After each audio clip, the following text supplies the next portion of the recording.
Доброе утро, республика! Опять же, все, кто встречает это утро вместе с нами, это телеканал НВК Саха, программа «Новый день». Работаю для вас сегодня с утра я, Иван Луцкан. На календаре 1 августа, начало нового календарного месяца. Сегодня намного теплее, чем было вчера. Даже весьма комфортно стоять здесь, на площади Дружбы народов в городе Якутске. Кстати, сегодня по народному календарю считался день мокрины. Если на мокрину было сухо, то осень будет сухая, если дождь, то мокрая. Но если посмотреть на небо, то, по-моему, дождь не собирается сегодня идти в городе Якутске. Что же у нас будет происходить в целом с погодой по территории республики, узнаем от наших синоптиков.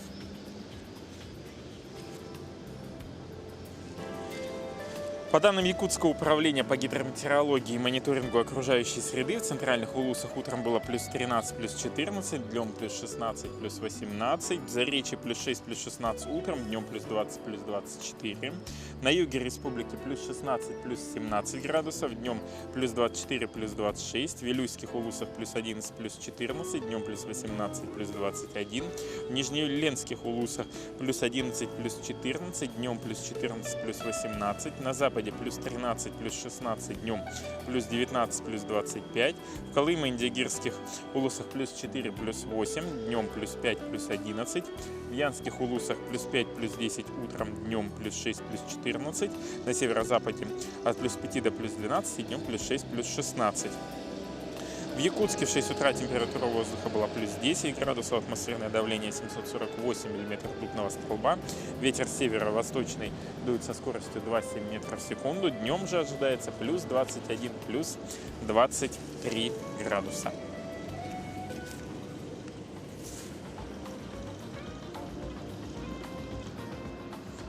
Буквально после выпуска новостей к нам присоединятся врачи, которые расскажут о проводимой сегодня акции «Здравосмотр» и «Доктор Час». Что это за акция, узнаем чуть позже. А пока передаю слово информационной службе нашего канала.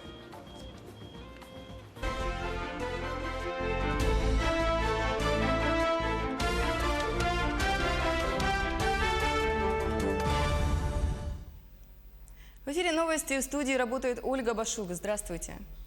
С сегодняшнего дня работающие пенсионеры получат прибавку к пенсии. Ежегодная корректировка пенсий работающих пенсионеров затронет почти 14 миллионов человек, а максимальный размер прибавки составит 261 рубль.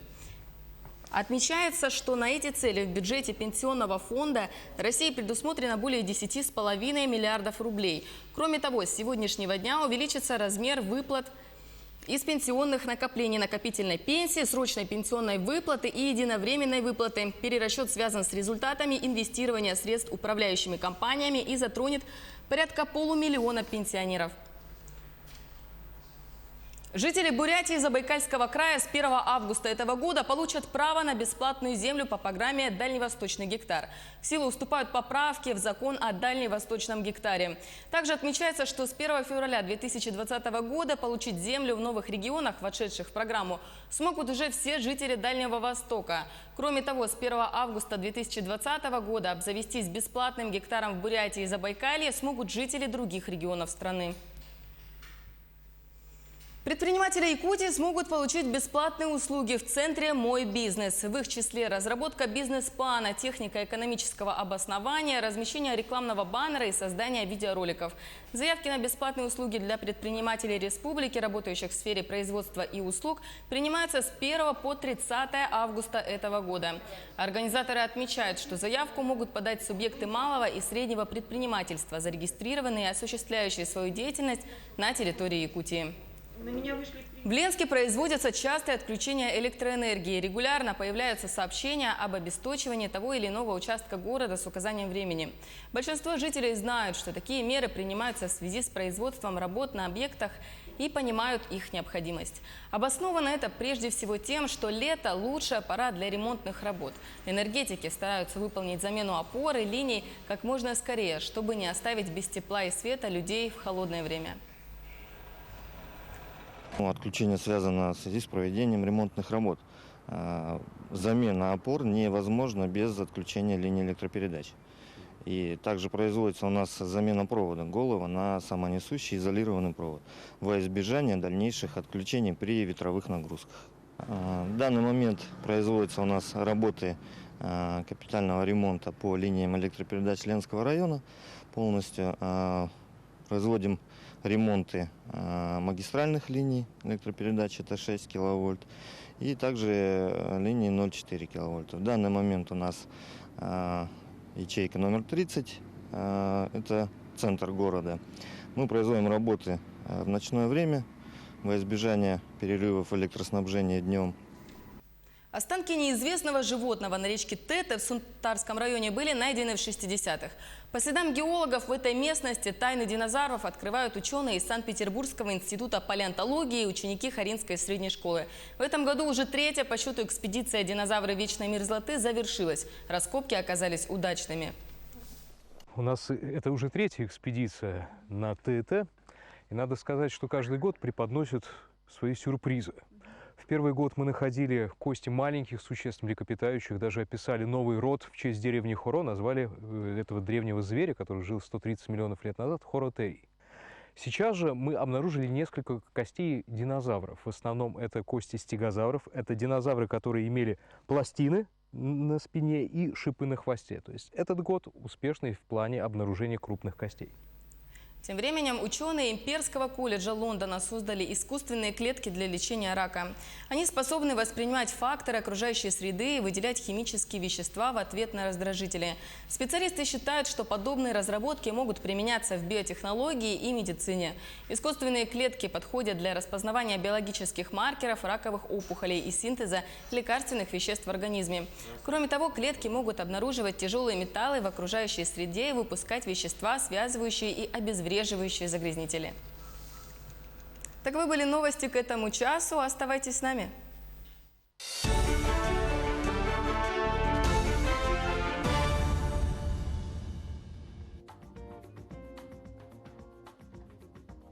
Эфир. В 2019 году более 60% населения должно пройти профилактическое медицинское обследование, а в 2020 должен быть обеспечен 100% охват.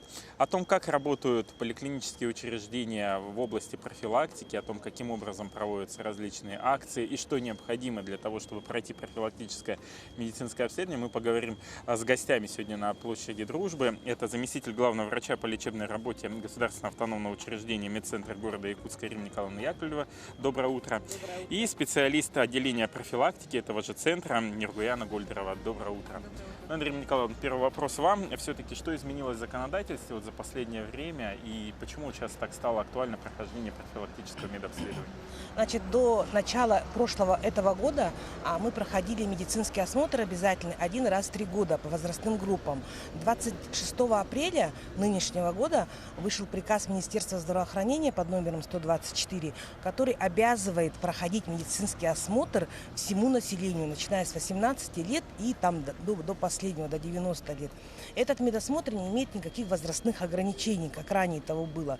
И, значит, основная цель этого медицинского осмотра – это выявление хронических заболеваний и выявление риска развития хронических заболеваний. Мы знаем, что у нас очень тяжелая ситуация по сердечно-сосудистым заболеваниям, высокая смертность по онкологии, поэтому все наши профилактические мероприятия направлены на раннее выявление и, соответственно, раннее лечение этих заболеваний. А если мы обнаруживаем риски заболеваний, то мы проводим различные профилактические мероприятия, для того, чтобы снизить их. Как же и где проводится этот медицинский осмотр? Он проводится в любой поликлинике. Режим работы поликлиник с 8 утра до 8 вечера. Дополнительно к этому, организуются различные акции и мероприятия для привлечения населения для проведения этих медицинских осмотров. Хотела я уточнить, то, что вы говорили, раз в 3 года, это так называемая диспансеризация, к которой население привыкло, а вот сейчас называется ПМО. Что в рамках ПМО может человек пройти? То есть какие виды исследований и какой ему результат, как быстро сообщат? В рамках профилактического медицинского осмотра проводятся те мероприятия, которые улаживаются в течение часа. То есть человек, придя в поликлинику, в течение часа может получить заключение о своем здоровье. Оно включает в себя специфическую анкету, которая как раз направлена на выявление факторов риска. Она включает в себя биохимические анализы крови, электрокардиограмму, измерение внутриглазного давления, ну и обязательно флюорографическое исследование, которое тоже проводится очень быстро. При выявлении каких-либо нарушений, значит, человека сразу же отправляют на дополнительные исследования, такие как, значит, онкомаркеры, ультразвуковые какие-то исследования, рентгенологические исследования. Это все зависит от того заключения, которое даст врач-терапевт, который осмотрит в конце осмотра. По поводу акций, с сегодняшнего дня по 15 августа стартует акция Министерства здравоохранения нашего, которая называется «Здравосмотр». Оно заключается в том, что медицинские работники выйдут массово на площади города нашего и торговые центры. Сегодня с 2 часов вы можете, буквально на каждой площади большой будут сидеть медицинские работники, которые будут проводить этот периодический медицинский осмотр. Значит, и по результатам которого будут пациенты приглашаться, граждане приглашаться для дополнительного исследования в те или иные поликлиники. Я хочу сообщить, что в выходные дни тоже эта акция будет проводиться. Она будет проводиться с 12 до 6 часов вечера. Поэтому я приглашаю всех горожан наших, чтобы все могли подходить и проходить этот осмотр. И я хочу сказать, что это не зависит от прописки. Человек может быть прописан абсолютно в любом улусе нашей республики, городской, но обязательно наличие полиса, медицинского страхового полиса, для того, чтобы пройти этот медицинский осмотр. Вот как раз я знаю, что медцентр еще проводит еще дополнительную акцию по привлечению населения. Юргена, что это за акция и на кого она направлена? С сегодняшнего дня, с 1 августа по 27 декабря, в нашем медцентре будет проводиться акция под названием «Доктор Час МЦЯ». Это акция в целях популяризации профилактических осмотров среди населения и здоровья нации, сохранения здоровья нации населения. Также, получается, в этой акции будут участвовать политики, руководители предприятий, также известные личности. Для участия им надо будет подойти к нам на Кальвице 3 с 15:00 до 8 вечера в будние дни, а также в субботу с 8:30 утра до 6 часов вечера. Им нужно будет сфотографироваться или же снять видео и выложить в Инстаграме с хэштегом «Доктор Час МЦЯ» и бросить вызов другому человеку. Также в конце года наш главный врач, мы подведем итоги конкурса, и наш главный врач Яковлев Алексей Амосович вручит именной кубок от доктора Часа победителю и также денежный сертификат на прохождение медицинской какой-либо услуги на выбор. Ну и за 2 и 3 места также будут вручены эти сертификаты.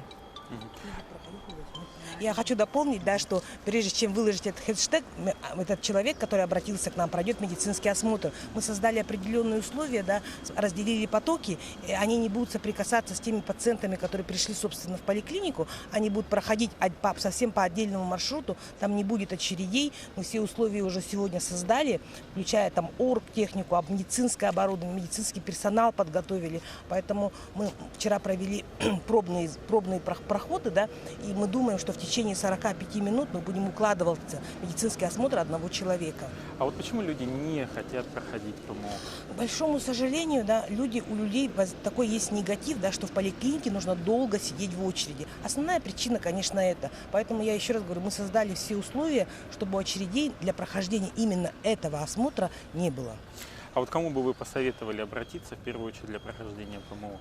В первую очередь, мы с этим уклоном и сделали, что мы будем работать в вечернее время и выходные, чтобы к нам подошло работающее население, которое в силу отсутствия времени редко ходит в поликлинику только по заболеванию. А сегодня у нас медицина направлена на профилактику, поэтому для того, чтобы вы не болели в старости, нужно проходить профилактический осмотр сейчас и при выявлении факторов риска уже принимать какие-то меры по предотвращению развития заболевания.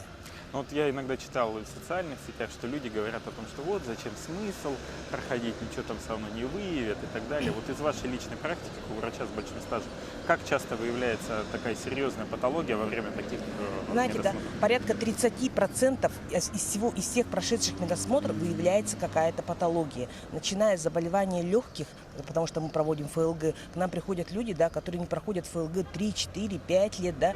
А потом мы обязательно определяем холестерин, сахар. Мы выявляем сахарный диабет. Мы при электрокардиограмме выявляем скрытые коронарные нарушения, даже у молодых людей, которые не знают об этом. И также есть много других показателей, по которым можно выявить факторы риска. Поэтому выявляемость у нас достаточно высокая. И я хочу еще раз отметить, да, что всех, у кого мы выявили риски, мы отправляем на дополнительные исследования. Наше учреждение позволяет провести весь самый широкий спектр этих дополнительных исследований. В завершении диалога напомните адрес, куда обращаться и в какое время. Адрес медицинский центр города Якутска, город Якутск, Кальвица 3, значит, с 15 до 20 часов, и в субботу с 8:30 до 6 часов, второй этаж, левое крыло. Там есть администратор, который вас встретит и все объяснит, что делать. Независимо от прописки? Независимо от прописки, независимо. Главное, наличие медицинского полиса. Спасибо большое, что подошли к нам. Хочется напомнить, что у нас сегодня были заместитель главного врача по лечебной работе медицинского центра города Якутска Римма Николаевна Яковлева и специалист отделения профилактики Нюрган Романа Гольберова. Желаю удачи в проведении профосмотра. Надеюсь, что результат будет хороший. Спасибо большое. Ну а мы продолжаем. Какие качества жизни помогают вам? Ну, допустим, кому-то помогает умение готовить, кому-то, может, помогает доброта, а кому-то отзывчивость. С этим вопросом мы обратились к жителям и гостям столицы. Что из этого получилось в нашем следующем сюжете. Которые больше всего помогают вам в жизни. Честность, наверное. Знание, успех, вера в себя. Терпение, наверное, самое главное. Желание. Настойчивость, наверное. Трудиться надо, чтобы хорошо жить. Качество. В жизни доброта, честной надо быть во всем. И видеть прекрасное. Уверенность. Веселый, трудолюбивый, умный. Качество – это, наверное, жизненная радостность и оптимизм. Вера хорошая в радость, в будущее. Хоть и август стало холодно на улице, но тем не менее люди стремятся выехать на природу, отдохнуть, но уже покупаться, наверное, будет проблематично. Хотя закаленные спокойно купаются и чувствуют себя весьма комфортно в этой воде. Но если вдруг не получается съездить на природу, куда можно пойти? Конечно же, в кинотеатры. Тем более, что сегодня четверг. Обычно четверг – это день кинопремьер. О том, что сегодня ожидает зрителей в кинотеатрах, расскажет наша рубрика «Постоянная киноафиша». Смотрите сегодня в кинотеатре «Лена» фильм, который в двадцатке самых ожидаемых кинособытий 2019 года. «Форсаж. Хоббс и Шоу» обещает не разочаровать. Неуязвимый сверхчеловек. Ты еще кто? Люк Хоббс – американский элитный спецагент. Он любит удобную спортивную одежду, большие пикапы и здоровое питание. Декарт Шоу – британский пижон, бывший сотрудник разведки, предпочитает дорогие костюмы, спортивные авто и длинноногих красоток. Эти двое ненавидят друг друга, но если кто-то угрожает их семьям, они готовы пойти на все, даже на работу в команде. Который плевать хотел на правила. Декарт Шоу. Я как шампанское, бью прямо в голову. Бывший британский агент. Ныне вне закона. Сюжет происходит спустя 2 года после событий «Форсаж 8» и сконцентрирован на персонажах в исполнении Дуэйна Джонсона и Джейсона Стейтема соответственно.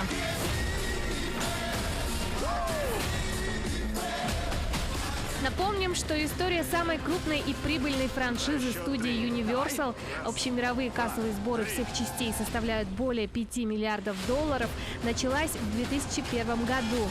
Сегодня зрители уже видели 8 полнометражных и 2 короткометражных фильма. «Форсаж. Хоббс и Шоу». 3 разряда, и ты труп. Понеслось долгожданное злодейское вечер. Тебя что, кто-то за язык тянул? Да, подумал, по-геройски будет все дела. Кино с 1 августа. Другим прозябать во тьме. Также в кинотеатре «Лена» продолжается показ фильма «Король лев», мультфильма «История игрушек», часть 4 и драма «Надо мной солнце не садится».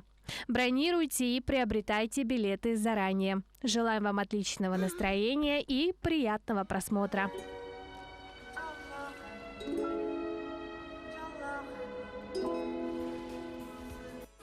Герой нашего следующего сюжета любит готовить разные джемы, варенье из ягод и все, что приносит огород. Так что приготовьтесь записывать. Доброе утро, меня зовут Наталья. Я хочу вам сегодня представить очень интересный, вкусный рецепт из сезонных бахчевых. Это у нас сегодня дыня в фаворе и лайм, и с минимумом специй. Сегодня мне будет помогать моя дочь Алина.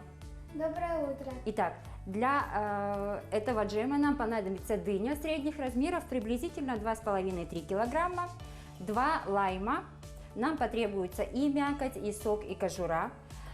Из специй у нас будет, естественно, сахар, но сахар в минимальном объеме 0,5 к 1 килограмму, плюс молотая корица и, на удивление, красный перец чили.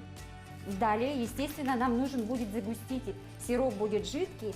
Это натуральный загуститель, желатин. Дыню делим на 2 половины. Обязательно вычищаем косточки. Алина мне поможет, да ведь? Это очень удобно делать ложкой. Теперь мы делим его абсолютно любыми дольками, как вам удобнее. Обязательно кастрюля должна быть с толстым дном, потому что мы будем подогревать. Толстое дно нужно для более равномерного распределения тепла. И разрезаем. Это могут быть дольки чуть побольше, чуть-чуть поменьше. Дыня очень сочная. Мы засыпаем сахаром. На расчет на 2,5 килограмма мякоти мы засыпали 500-600 грамм сахара песка. Теперь это у нас должно отстояться все в течение часа. Итак, у нас прошел час. Дыни с сахаром дали очень много сиропа. Мы должны сейчас на данном этапе замочить желатин в холодной воде в течение 15-20 минут. Дыню с сиропом мы перемешаем. И ставим на огонь.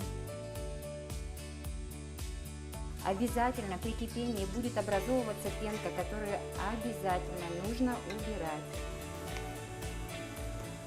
Джем у нас прокипел 20 минут, мы обязательно снимаем пенку, не забываем, да? Теперь мы добавляем натертую цедру лайма.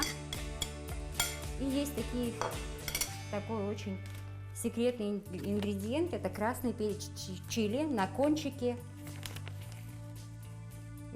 буквально вот столечко чайной ложечки. Так, то же самое молотая корица. Выжимаем сок 2 лаймов. Делается это очень просто. Следите за тем, чтобы сюда не попали семена. Они будут горчить. Все это мы будем взбивать погружным блендером. Так, чтобы масса у нас была однородная. Взбили полностью все до состояния жидкого пюре нашу массу дыневую. И у нас подошел как раз желатин. Желатин у нас полностью растворился. Наш джем готов. Теперь его нужно охладить, остудить и охладить в холодильнике. И с завтрашнего дня его можно уже употреблять. Спасибо большое. Живите вкусно! Доброе утро, республика! Мы продолжаем эфир на площади Дружбы Народов, и следующим гостем нашей импровизированной студии станет Коваленко Мария Викторовна, является преподавателем Якутского торгово-экономического колледжа потребительской кооперации. Поговорим о программе профессионального обучения и подготовки людей предпенсионного возраста по профессии повар. Викторовна, первый же вопрос: кого вы обучаете и по какой специальности? Обучаем лиц предпенсионного возраста по профессии повар, то есть по поварскому делу. Профессия достаточно интересная. Срок обучения составляет 144 часа для тех, кто ранее не имел профессии повара, и 72 часа для тех, кто имеет разряд повара, ну, например, повара 3-го разряда и хочет повысить свою квалификацию до 4-го или 5-го разряда. Что для этого нужно? Для этого нужно иметь справку с пенсионного фонда о том, что человек является предпенсионером, то есть лицом предпенсионного возраста. Это лицо, достигшее для женщины, это возраст 45-50 лет у нас по нашей республике, и мужчины в возрасте 50-55 лет. А вот что необходимо перенести, какие-то, возможно, документы еще, кроме этой справки, для того, чтобы... Ну, кроме справки, это основной документ будет у нас для того, чтобы мы зачислили человека на курсы обучения. Кроме этого, естественно, нужен паспорт, СНИЛС, основные документы. А что по итогам получит слушатель? Диплом, какое-то свидетельство? По итогам окончания курсов и успешной сдачи демоэкзамена человек получает свидетельство государственного образца. Также для тех, кто ранее не имел профессию, получает разряд повара 3-го разряда. И для тех, кто уже повышает свою квалификацию, это свидетельство повара 4-го или 5-го разряда. И также человек получает skills-паспорт. Что дает skills-паспорт? Это такой электронный паспорт, который можно предъявить работодателю. Это будет являться преимуществом при поступлении на работу.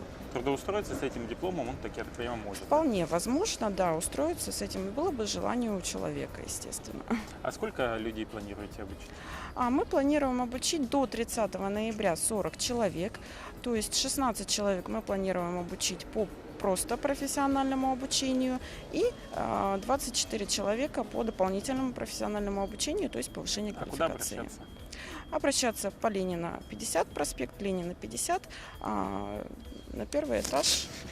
А до какого момента надо успеть подать? Мы обучаем до 30 ноября. То есть до 30 ноября вполне можно прийти в колледж со справкой о том, что является предпенсионером. Спасибо большое, Мария, что подошли к нам. Хочется пожелать удачи в этом важном деле, чтобы интерес у людей предпенсионного возраста к вашей профессии был. Ну а с вами мы прощаемся ненадолго. Буквально с 8 часов будет повтор нашего эфира, так что оставайтесь вместе с нами. Хорошего вам дня. Пока-пока.